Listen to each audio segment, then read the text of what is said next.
Salut! Aujourd'hui, je te fais un épisode des chroniques du symbolisme sur l'allergie aux piqûres d'abeilles et de guêpes. Alors, je vais revenir sur le symbolisme collectif de l'abeille et de la guêpe, qui pourrait être aussi le même pour les phobies des guêpes. Sachant qu'il y a moins de piqûres d'abeilles que de guêpes, parce que les abeilles meurent, si elles te piquent, c'est pas tout à fait la même symbolique sur ce qui se passe factuellement dans la nature, mais elles sont très en lien. Comme d'hab, je vais pas te rappeler le fonctionnement d'une allergie ou d'une phobie. Si tu veux aller voir, va regarder l'épisode 0, sinon ce serait trop long à réexpliquer. Je te rappelle que si t'as une allergie, que t'es sous médoc ou sous antihistaminique, et que tu penses avoir compris le pourquoi t'as ton allergie, n'arrête quand même pas tes médicaments, et va consulter un professionnel. C'est pas parce que t'as accès à la compréhension mentale que ta compréhension émotionnelle est faite ou que ton traumatisme peut partir. Je vais commencer par t'expliquer le symbolisme de la guêpe, du frelon ou de l'abeille qui est super ancien, qui remonte en fait au symbolisme de la sauterelle que tu retrouves dans les 10 plaies de l'âme ou l'Égypte ancienne qui t'est expliquée par Annick de Souzenel. Donc dans les 10 plaies de l'âme, tu vois dans la Bible l'histoire de Moïse avec le peuple hébreu qui essaye de partir de l'emprise du pharaon avec différentes plaies, en tout cas différentes épreuves que le peuple a à faire. Et la 8e épreuve, c'est la sauterelle. J'en ai déjà parlé sur le podcast sur le symbolisme. Mais en gros, ici, la sauterelle, ou l'insecte en tout cas, il représente en fait l'ouverture à la vraie lumière qu'il y a à l'intérieur de toi, à l'amour inconditionnel. L'insecte, ça va être le soir, et la sauterelle, donc, qui est, je le rappelle, la même symbolique que l'abeille ou le frelon ou la guêpe, ça va être l'ouverture vers une conscience nouvelle. Ça va être symbolique du matin. Pour ceux qui s'éveillent, ceux qui se verticalisent en fait, qui font un lien vers le divin intérieur d'eux, du coup ces animaux-là, ils ont vraiment une belle symbolique, alors que pour ceux qui restent dans l'horizontalité, donc pour les personnes qui restent convaincues que Dieu est extérieur à eux et qu'eux ils sont un peu condamnés à vie, et ben cette sauterelle-là, ou ces abeilles, ou ces guêpes, ou ces frelons, ils vont venir augmenter l'intensité des démons. Donc si toi tu considères que les abeilles ou les guêpes c'est dangereux, peut-être que tu considères que les faux prophètes ou les gens qui mentent ou les gens qui sont pas cohérents ou les gens qui restent dans cette horizontalité-là sont dangereux. Ou peut-être que ça peut venir réagir avec l'idée de hiérarchie aussi, c'est-à-dire que on te dit, toi enfant, que tu es inférieur à ton parent, comme si au-dessus de toi était ton parent, alors que bien qu'il y ait une responsabilité différente entre toi et ton parent, tu n'es pas inférieur à eux en fait. T'es un être humain, tu mérites tout pareil. D'une façon générale, si t'es dérangé en fait par ce genre d'insectes, ça serait que l'univers il te demande d'aller reconnaître ce chemin de lumière qui est en toi. Depuis la nuit des temps, en fait, et partout dans le monde, autant chez les Indiens d'Amérique qu'en Afrique noire, qu'en Asie centrale, qu'en Égypte et que du coup en Europe, il y a un lien entre l'abeille et l'âme de l'homme né du soleil, avec l'immortalité et l'inspiration sacrée. On la retrouve aussi en lien avec la fluidité et le parfum. Virgile, lui, il porte en éloge le fait que l'abeille, elle a des vertus de travail et qu'elle ressuscite après chaque hiver. Donc t'as aussi ici l'idée de matin que je t'avais déjà dit dans la sauterelle. Mais en plus, tu vas avoir quelque chose de l'ordre du travail. Les abeilles, elles donnent l'exemple d'une république organisée, de la mémoire, de la prévoyance, du travail où chacun apporte sa contribution sans souci de récompense. Ça, c'est la vision de Pline l'Ancien.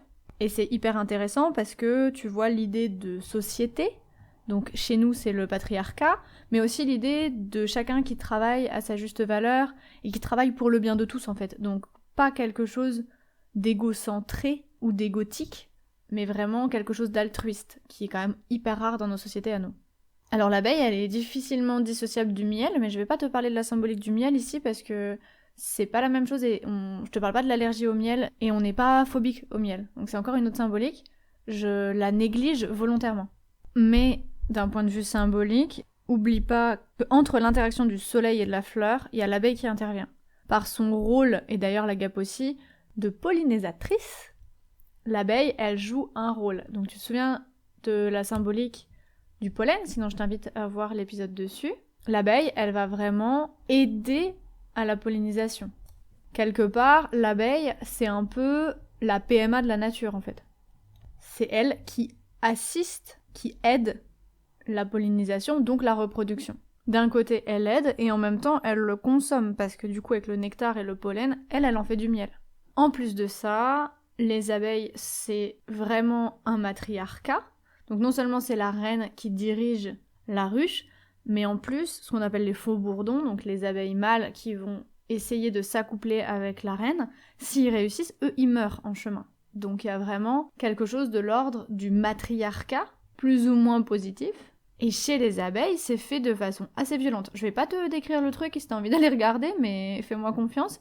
Si tu comparais ça avec des humains, tu trouverais ça vraiment barbare.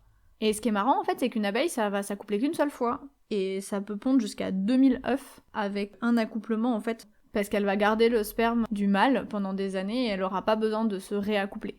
Donc t'as aussi l'idée qu'une reine abeille, ben quelque part, il y a cette idée de virginité aussi, elle va faire l'amour, entre guillemets, une fois, et ça suffit. L'abeille, elle vient réveiller le mythe de la reine abeille, mais aussi de l'abeille ouvrière, qui, elle, son but, c'est vraiment de taffer, elle est ouvrière, et elle a les ovaires qui sont atrophiés, donc elle ne peut pas mettre au monde.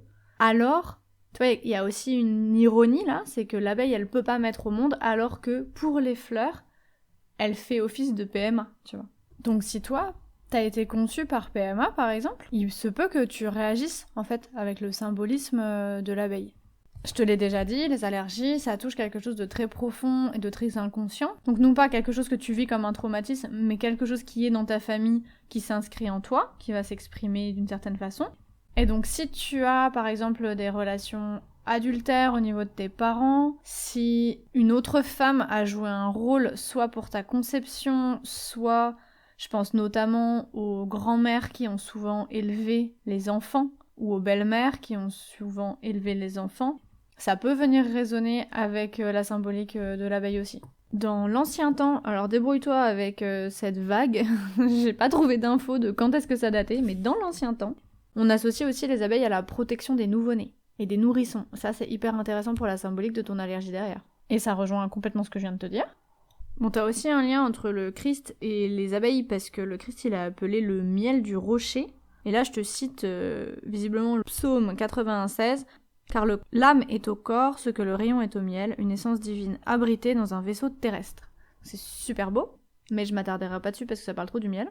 Mais c'est juste pour placer cette info-là, qui est que l'abeille, elle est super identifiée à la sagesse divine, en fait. D'un côté, l'abeille, elle est vraiment vue comme quelque chose de très doux, elle est aussi en lien avec la sexualité, puisque le miel est en lien avec la sexualité et que c'est elle qui crée le miel. Ce qui est marrant, c'est que j'observe aussi que la guêpe, par exemple, elle a ce symbolisme de la gardienne et de la purificatrice, de quelque chose d'initié, supérieur, de divin, etc. Alors que, elle nous terrorise un peu, en fait. Moi, j'associerais vraiment ces animaux-là au féminin. Et donc, je peux partir dans deux directions possibles. Soit le féminin comme étant la femme biologique, donc ta mère, ta sœur, ta grand-mère, ta maîtresse, ou une femme de ton entourage qui t'aurait blessé. Par exemple, j'avais quelqu'un qui était phobique des guêpes, puisqu'il était tombé en fait dans son jardin, il s'est cassé le bras, il a hurlé pendant plusieurs minutes et sa mère n'est pas venue. Et donc sa mère ne l'a pas protégé. Suite à ça, il était dans son jardin, il faisait beau, il a vu une guêpe, il est devenu phobique des guêpes. Mais là, c'était bien sa mère en fait qui l'avait blessé par son absence. J'ai aussi eu le cas d'une femme qui avait constamment été blessée par sa mère, qui tournait autour d'elle tout le temps, qui vérifiait tout ce qu'elle faisait, qui lui lançait des petits pics, comme ça, tout le temps. Et du coup, elle était pareil, phobique des guêpes. Généralement, on s'autorise pas trop à être phobique des abeilles, parce que y a un peu cette injonction en ce moment à l'écologie, à te dire que les abeilles, c'est vraiment ce qui fait que ça va plus dans le monde, que si les abeilles meurent, on est condamné. Donc tu vois aussi cette abeille comme quelque chose de très très très beau et très très doux qu'il faut protéger, t'en as moins peur. Donc on reporte un peu ce symbolisme-là sur la guêpe, parce que la guêpe, globalement, tout le monde s'en fout, et que la guêpe, elle peut t'attaquer, et du coup elle est vue comme méchante. Alors ce qu'il faut bien comprendre, c'est que la guêpe, elle t'attaque que quand elle se sent en danger, c'est pas parce qu'elle meurt pas quand elle t'attaque qu'elle va pas t'attaquer juste comme ça en fait. Mais du coup, cette guêpe, ça peut aussi être ce féminin qui se défend, alors que c'est pas bien vu qu'une femme se défende. Donc qu'une femme mette ses limites ou qu'une femme se batte, c'est très mal vu. Et donc là, si toi t'es une femme, ça peut te toucher toi dans ton histoire personnelle, ça peut toucher, comme je te l'ai dit tout à l'heure, ta mère, ta sœur, etc. Mais ça peut aussi venir toucher ton féminin à toi. Donc ta reliance avec tes émotions, avec tes intuitions, tes sentiments, le siège de ta créativité, ta douceur, tes ténèbres. Si tout ça, ça a été blessé dans ta vie, tu peux venir résonner fortement avec l'abeille ou la guêpe. Beaucoup plus rare, mais qui pourrait être mis en lien aussi, c'est le fait, mais qui va beaucoup plus toucher du coup ma génération, c'est le fait que les abeilles et les guêpes ou les frelons, c'est rayé jaune et noir, et que ça peut rappeler un peu l'uniforme de prison, tu vois, des Dalton, avec la symbolique du prisonnier. Alors ici, tu vas pouvoir toucher des problématiques karmiques, de prison, de prisonnier, ou des problématiques de transgénéalogie. Je pense notamment si ta famille a un lien avec la déportation et la Seconde Guerre mondiale. Ça peut venir être fortement réveillé par l'abeille ou la guêpe. Ce serait plus rare que ça prenne cette forme-là, mais c'est possible. Tu peux être appelé par le fait que la guêpe ou l'abeille, tu l'entends, mais tu ne la vois pas. Un peu comme quelqu'un qui t'engueulerait de loin, genre ta mère, mais ça peut être quelqu'un d'autre. Parce que bien qu'en fait ce soit des insectes qui vivent collectivement, quand tu te fais embêter, généralement tu te fais embêter par une guêpe ou une abeille, tu vois, tu te prends pas... Enfin c'est pas comme dans les dessins animés où t'as toute la ruche qui vient t'attaquer, ça existe pas ça en vrai, tu vois. Du moins c'est beaucoup plus rare. En vrai c'est plutôt t'es embêté par un individu qui tourne autour de toi et qui t'attaque. L'idée de cette maman ou de cette figure maternelle qui devrait te protéger, qui devrait être douce, comme le symbolise l'abeille, mais qui en fait, toi dans ton expérience, est blessante et méchante, t'attaque, ça peut être réveillé par soit une allergie à la piqûre de guêpe, soit par une phobie des guêpes. La différence entre les deux, elle va vraiment se situer soit à l'âge que t'as eu, plus t'es petit et plus ça vient à toucher l'abandon, la mort et du coup la phobie plutôt que l'allergie, ou alors simplement l'intensité de ce que t'as vécu. Si c'était compliqué, tu vas peut-être déclencher une allergie, alors que si vraiment ça a été traumatisant pour toi, tu vas plutôt te tourner vers la phobie. Il peut y avoir une autre symbolique qui est beaucoup plus générale, qui est attrait à tout ce qui vole. Donc tu peux avoir du coup les abeilles et les guêpes, mais aussi les papillons ou en fait tous les oiseaux. C'est l'idée, ça je l'ai déjà eu, c'est une personne qui était phobique du coup des papillons, mais parce qu'ils volaient. Donc elle était aussi phobique de tous les insectes qui volaient, parce que en fait il y avait cette image de quelqu'un qui bat des ailes très fort pour survivre. Et donc pour elle, les ailes étaient symboliquement liées au fait de devoir se battre pour vivre. Et elle avait été témoin d'une personne qui était en train de se battre pour vivre puisqu'elle était malade, puis elle est morte. Donc ça est venu réveiller ça. Dans ce cas-là, c'est pas spécifique aux abeilles ou aux guêpes, plutôt à la spécificité d'avoir des insectes volants. Mais tu peux trouver ça aussi. Donc voilà. Comme d'hab, il faut aussi et surtout que tu fasses attention au symbolisme que ça a pour toi dans ta vie personnelle. Qu'est-ce que c'est pour toi une abeille? Qu'est-ce que c'est pour toi une guêpe? Et c'est ok si ça diffère complètement. Sache juste que t'es empreinte à raisonner avec le symbolisme de ta culture. Et que dans notre culture, la guêpe ou l'abeille, c'est quelque chose qui est vraiment, vraiment en lien avec le matriarcat, le féminin, le yin, qui serait du coup dévoyé en fait dans ta vie à toi. Dans notre vie à tous. Du coup, je sais que c'est pas ce qui t'intéresse le plus, mais en réécoutant ce que j'avais déjà fait, j'ai trop eu envie de te parler du karmique. Si ça te parle pas, écoute pas, ça va pas durer longtemps. Mais tu sais, à un moment, je t'ai parlé du fait que l'abeille, elle joue aussi un rôle dans la pollinisation, la conception, etc. Et du coup, en fait, je te dis ça parce que c'est mon cas, mais si, comme moi, t'as une vie karmique qui est très présente, dans laquelle soit t'as pas pu enfanter parce que t'étais stérile ou parce que les conditions de ta vie ont fait que t'as pas pu, et ça peut venir réveiller avec l'abeille et la guêpe. Mais je sais que j'ai une vie karmique de Vesta dans laquelle on était choisi pour honorer le feu sacré et du coup on n'avait pas le droit d'être touché en fait par les hommes, on était censé ne pas avoir le droit de se marier, d'avoir des enfants, d'avoir des relations sexuelles, etc. J'en connais pas assez sur ma vie pour savoir si j'ai tenu ce truc là, mais en tout cas ça peut être un peu fort. Donc s'il y a des choses comme ça qui résonnent avec toi, du côté du karmique, cherche pas forcément à l'expliquer, juste accepte-le, si ça a du sens pour toi, ça peut être cool. Voilà, j'attends tes réactions, si t'as l'élan de partager avec moi ce que ça symbolise pour toi, ce que t'as comme symptômes, est-ce que t'es plutôt allergique ou t'es plutôt phobique des guêpes ou des abeilles, si pour toi c'est ok dans ton esprit genre de mettre la même symbolique sur le même insecte, ou si pour toi c'est tellement à l'opposé que tu peux pas faire ça parce que ce serait trop compliqué.